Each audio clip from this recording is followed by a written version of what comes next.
enigmatic radio broadcast that no one claims to run has been transmitting a monotonous droning sound like this one, virtually non-stop for over 5 decades.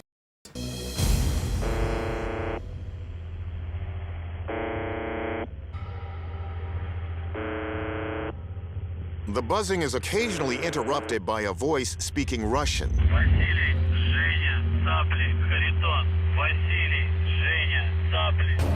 Ryan Schaum, an amateur radio enthusiast, runs one of many websites devoted to the phenomenon.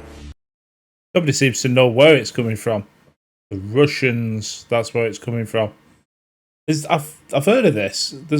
Was it not a Cold War thing?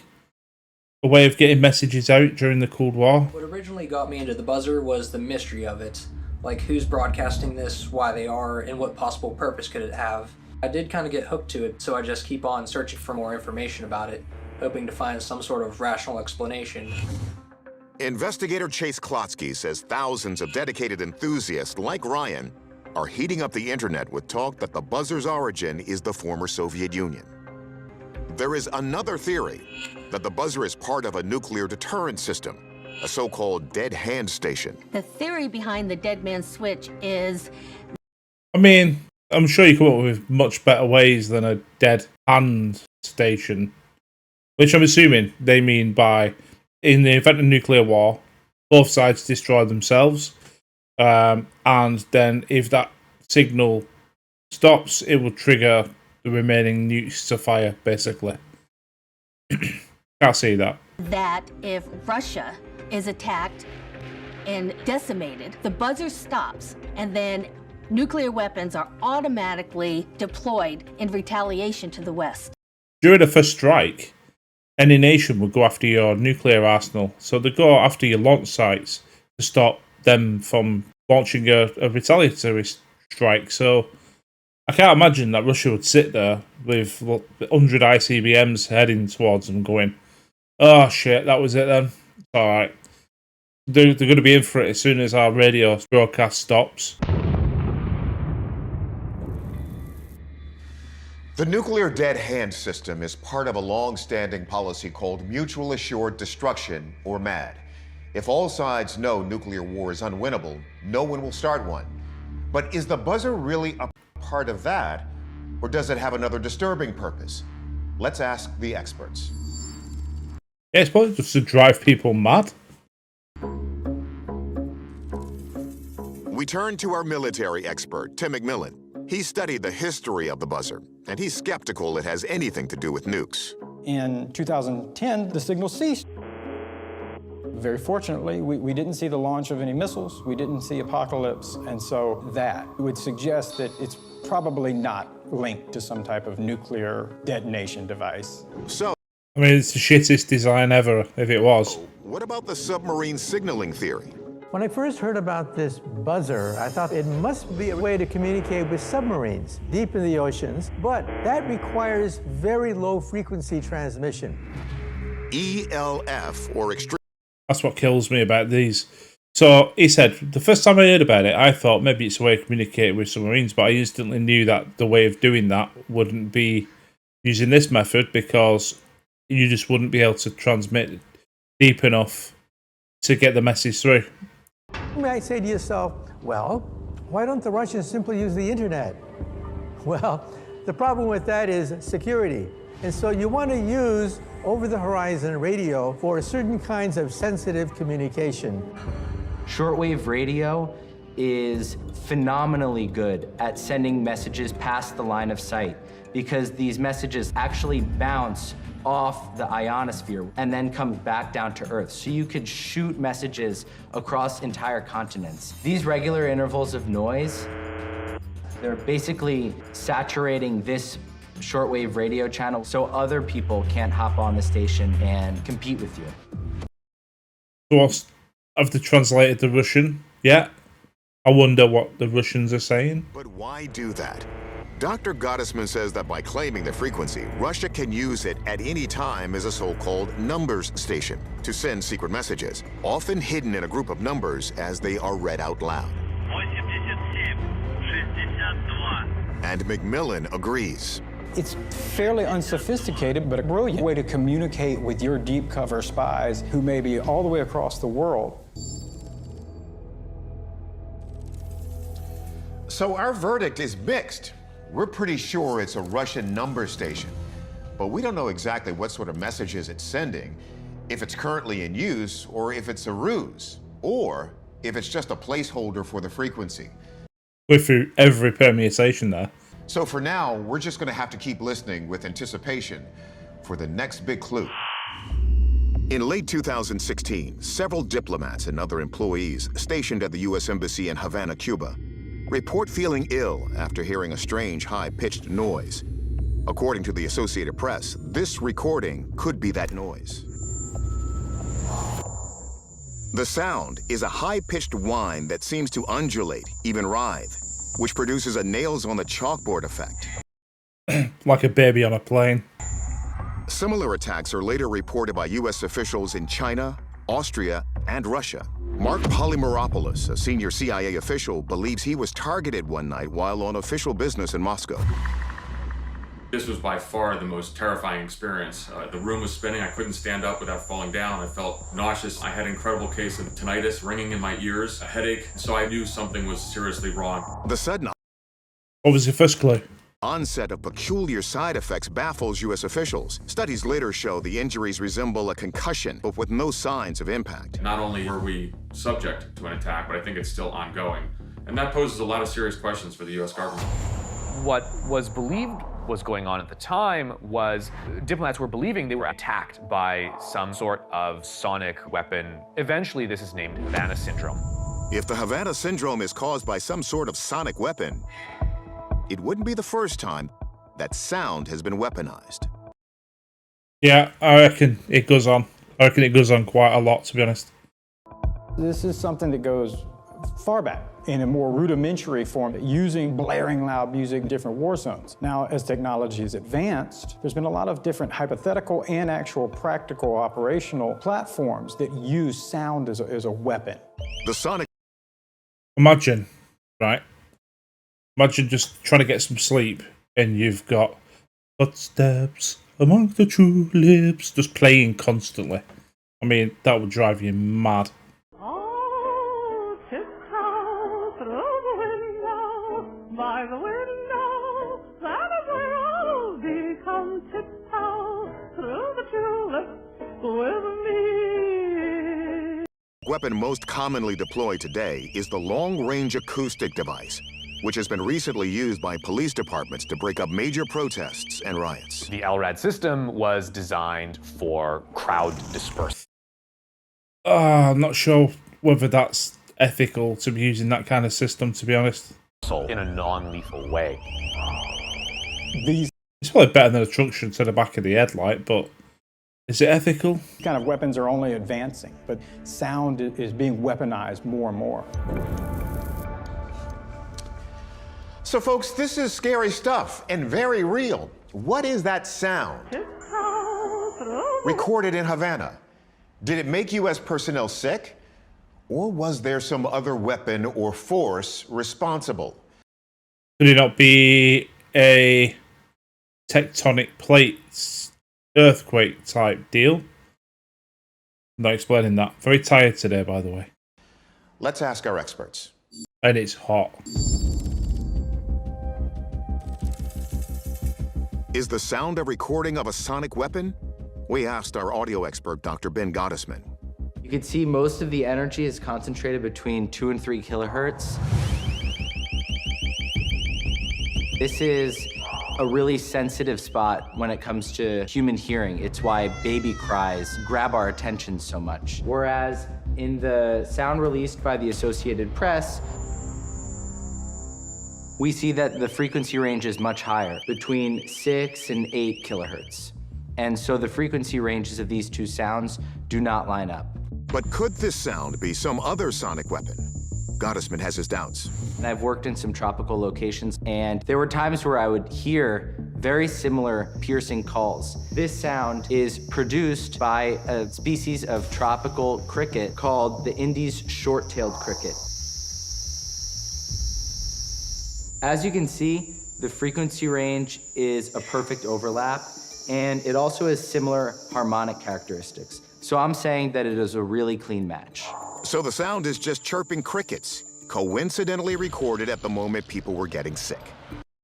I mean, how many crickets were there? So, could Havana Syndrome have been caused by a different kind of weapon, one people can't hear? In the medical studies that have been done, including the National Academy of Sciences report, a microwave weapon is the leading culprit right now. And that's based on the injuries that have been observed in different patients. Way back in 1962, an American scientist, Alan Fry, suggested a microwave weapon could be used to raise the temperature inside a person's ear by a millionth of a degree. That would be enough to cause a victim to feel dizzy, nauseous, or experience pressure in their heads. And get this, Fry later lectured on the topic to the Soviet Academy of Sciences in Moscow. So could the Russians be behind some new technology? Imagine getting your brain microwaved. That is not a good way, is it? A good way to spend your day getting your brain microwaved.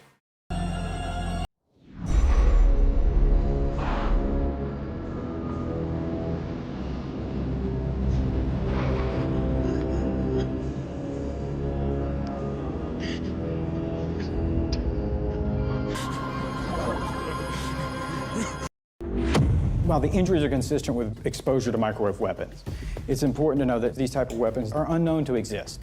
So frankly, it really is a mystery. There's enough physical and medical evidence that it does appear to be a weapon, but what is causing it is truly an unknown. It's a real concern. Verdict: people are getting microwaved. It's a split decision. Our verdict?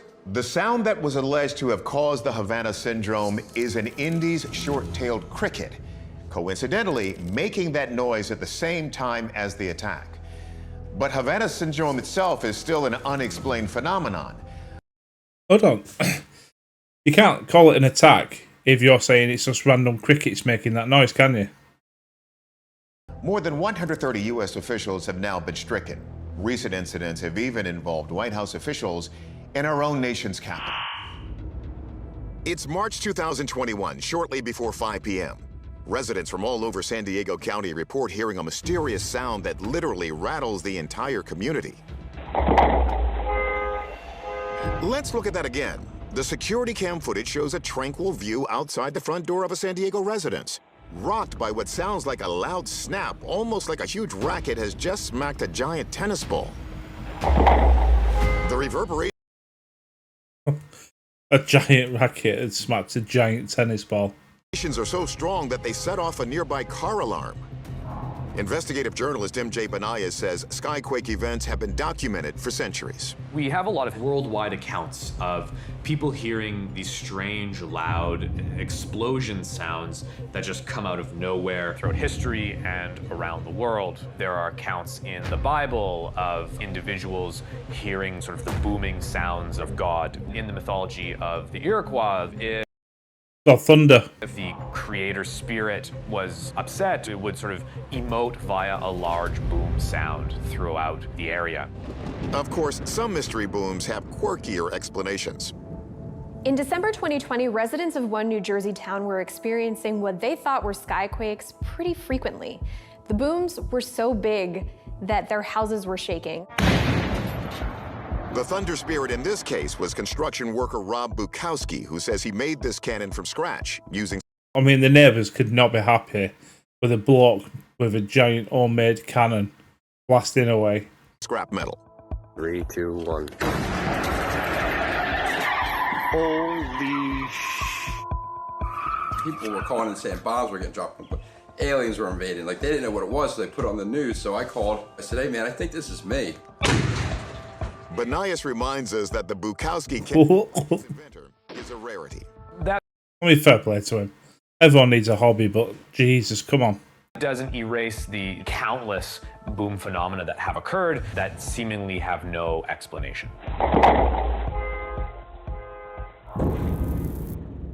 Local police got calls about the San Diego Skyquake from all across the county. Adding to the mystery, seismic activity sensors didn't pick up anything at that time and location. So it's time to put our sound expert to work. What's with the dramatic music then?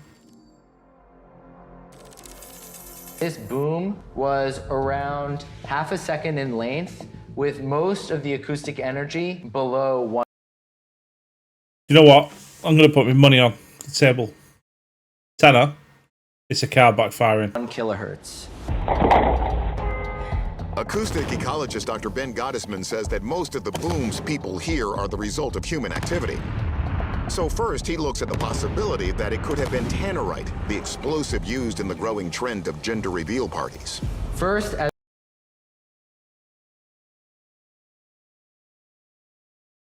Seriously. Gender reveal parties need to stop. Did the pilot not die doing a gender reveal flyover?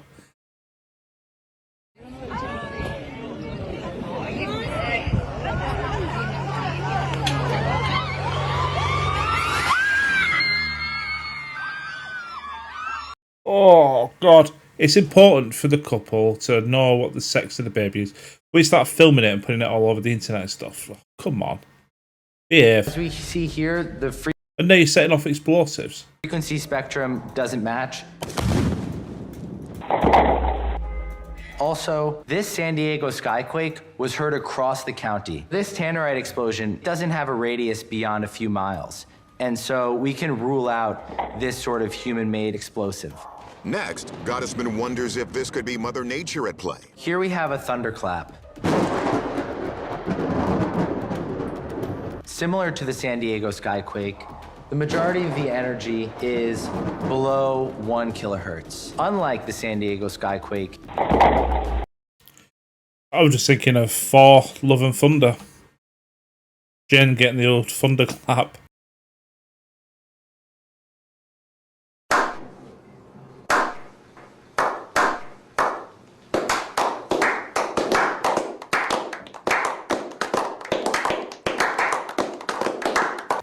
the sound lasts upwards of 10 seconds. I'm sorry. Whereas the San Diego Skyquake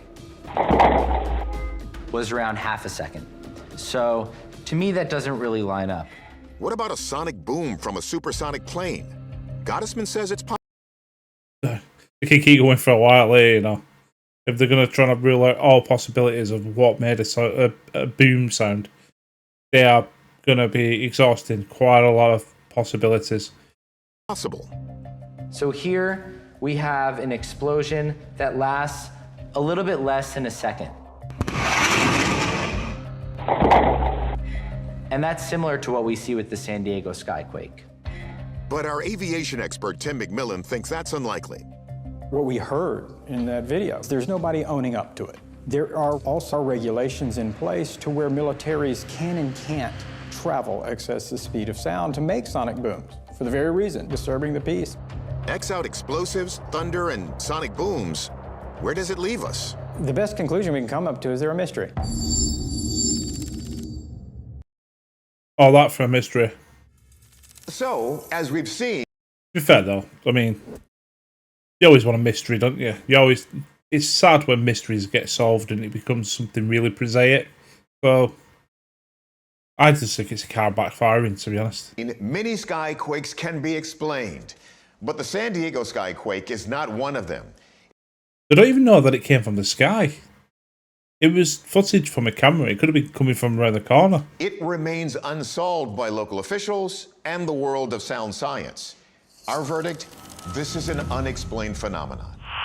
In September 2017, in the city of Albacete, Spain, Noel Riggs, a Canadian man who runs an English language academy in the city, is sound asleep at 6:30 a.m. Suddenly, he's jolted wide awake by a loud noise.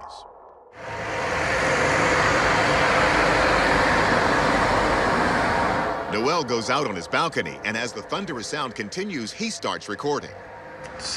That sounds like the air conditioning at the Luxor in Vegas, to be honest. They need to sort that shit out. So loud, seriously. Very morning, Spain. It's a weird noise, sounds like a metallic noise.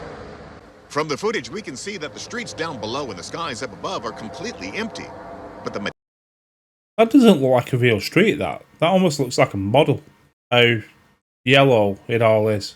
Metallic sounds keep coming in waves. Joe was tired. There was construction in the area. My brain was saying construction noise. Then I realized it was 6:30 in the morning on a Saturday, and I thought, no, that's not right. That's not normal. I think it's even against the law. Noel looks for answers online, and a debate ensues. Journalist Aaron McCarthy says a few claim they've heard a similar sound before. There's a theory that these sounds are something what's called sky trumpets. These are strange trumpet-like noises emanating from the sky that have occurred all over the world. Doesn't that signal the oncoming angel having trumpets?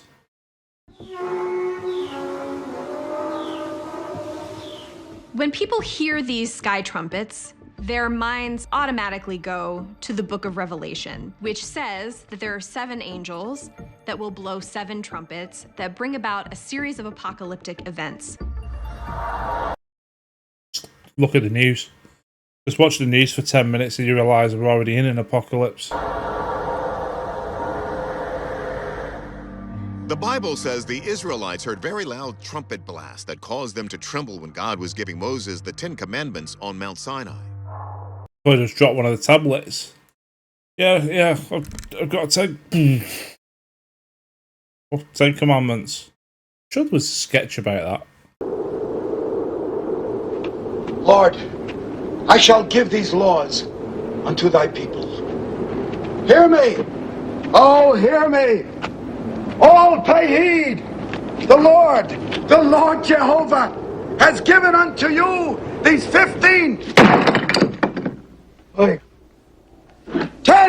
10 commandments for all to obey. And many centuries later in colonial America, the settlers reported hearing mysterious loud noises from the sky that the Iroquois told them were the sounds of the Great Spirit continuing to shake the earth.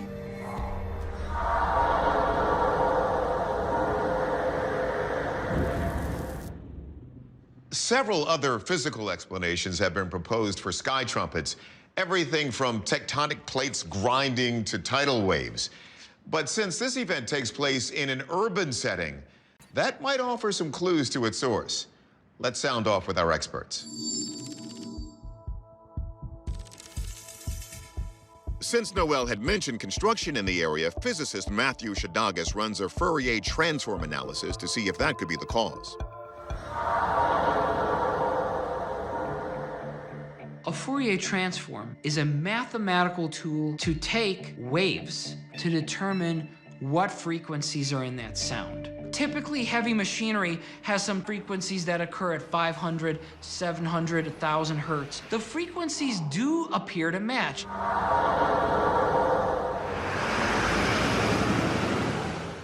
What makes it unusual is that it does. You could probably get a lot of things though to match the frequency. It doesn't mean it's what it is though. Doesn't seem to be a time of day where you could have construction or heavy machinery. Not necessarily. Not necessarily so. Because at the end of the day, if you've got machinery that's in another location that's not urban, but the sound is being carried, then that could be possibly one reason.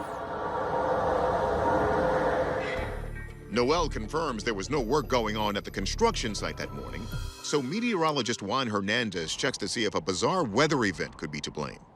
It is typical to see a thermal inversion in these parts of the country, in Spain. A thermal inversion occurs when you have cold or cool air near the surface, and then you have warmer air aloft. Oftentimes that acts as a wall to bounce off any sound waves that may have come from faraway places.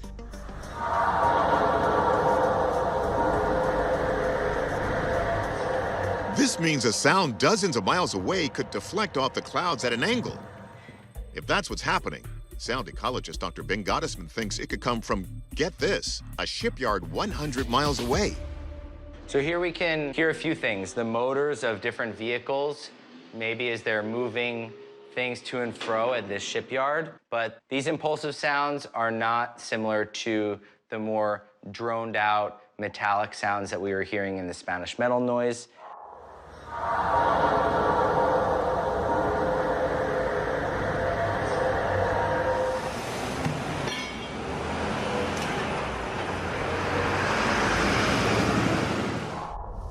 But Gottesman does concede that with the sound traveling such a far distance, there's a chance it could have been warped.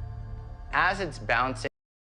I mean, if it only happened once, a bit strange, but at the same time, it's probably something very, very, very prosaic. I mean, it's Spain. You've got a lot of air conditioning units running on those buildings. It could just be an AC unit that was basically breaking, running really loud on a nearby building.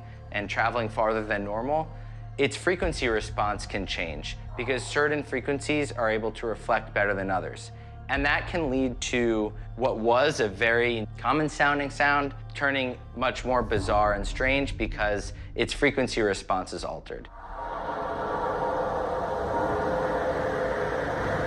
Yet Chadogues has still almost sounded like a bell noise in there then. One more sneaking suspicion. Unfortunately, the waters have been muddied by how easy it is to hoax a sound. I did a Fourier analysis of some scary fictional noises. While this sound effect, which is almost identical to the one used for the smoke monster in the TV show Lost, is was it? I don't remember that. Suspiciously similar. It's not. I remember the smoke monster, but I don't remember it making that kind of noise. I remember it making like the like a click sound. Exact match. Our verdict: the source of the strange metal sound remains unknown. Yes, there's a chance it could have traveled from a far distance and been altered due to a temperature inversion layer. It's also possible the video was staged and the audio was added later. But Noel's an English teacher, not a known prankster, and he's always stuck by his story. As with many things, this one comes down to whom you choose to believe. Yeah, I mean, I don't think he pranked it. I mean, why would you? There's so many better things that you could do in terms of making fake videos. Yeah, apologies, I've probably not been quite lively on this one. Very tired today. Very hot today. Do the usual. Like, share, subscribe. Give me a comment. What do you think? Heard any good noises lately? See you on the next one.